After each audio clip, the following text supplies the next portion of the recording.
Hello, this is Tarik Lewis here, coming on behalf of Geek Culture Congress with my spoiler-free review of Indiana Jones and the Dial of Destiny. Shout out to my co-host Joey Franchise and DJ Speedy Jr. for allowing me to be able to attend this event. Uh, I must say that I had to recap myself on the Indiana Jones films. Um, Temple of Doom and Raiders of the Lost Ark. I was a very, very young child, or maybe even a baby for those, but I routinely remember those being watched at my home on bootleg videotapes, but that's nobody's business. Um, and I definitely remember The Last Crusade.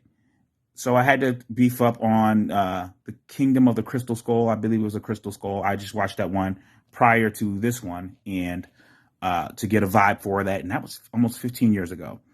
I must say that the Dial of Destiny is a classic Indiana Jones film. I think it lost some of its charm.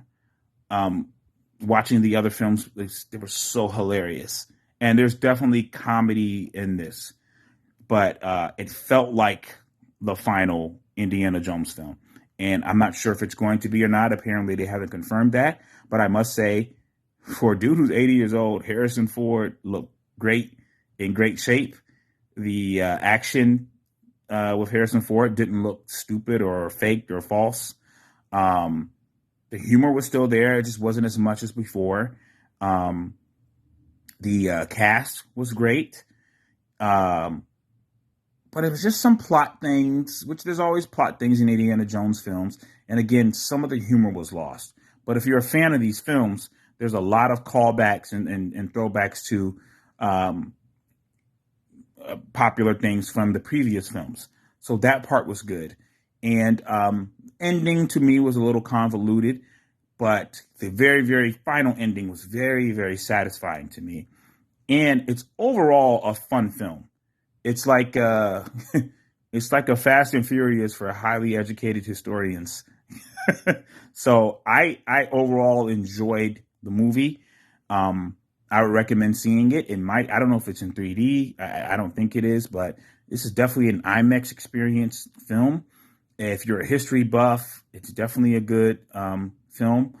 And sometimes you look for things to like, oh, I'm going to replace Indiana Jones with Phoebe and Waller, but I don't know if that's going to happen. But the cast came together well, and on a scale of 1 to 10, I'm probably going to go like a 7, 7.5. All around decent film. Good to see Harrison Ford on screen again. Good to see Indiana Jones, the character. I think he's going to go down as one of the most underrated pop culture characters we've seen. Because there's just so much unique about that character, and they capture that in this. It's just, I would have liked more humor and more playfulness throughout the film. But overall, a solid, decent film, particularly if you're going for the family. So that's the official non-spoiler review of Indiana Jones and the Dial of Destiny. Oh, I do have to say this. The age regression technology has expanded immensely, and it looked so good when they were doing their flashbacks to younger Indiana Jones. I know in other films there's been issues, but this looked absolutely great. So check out this film and check out Geek Culture Congress every Monday on all your podcast platforms, Spotify, Last FM. We're all over the place. Make sure you check it out. Peace.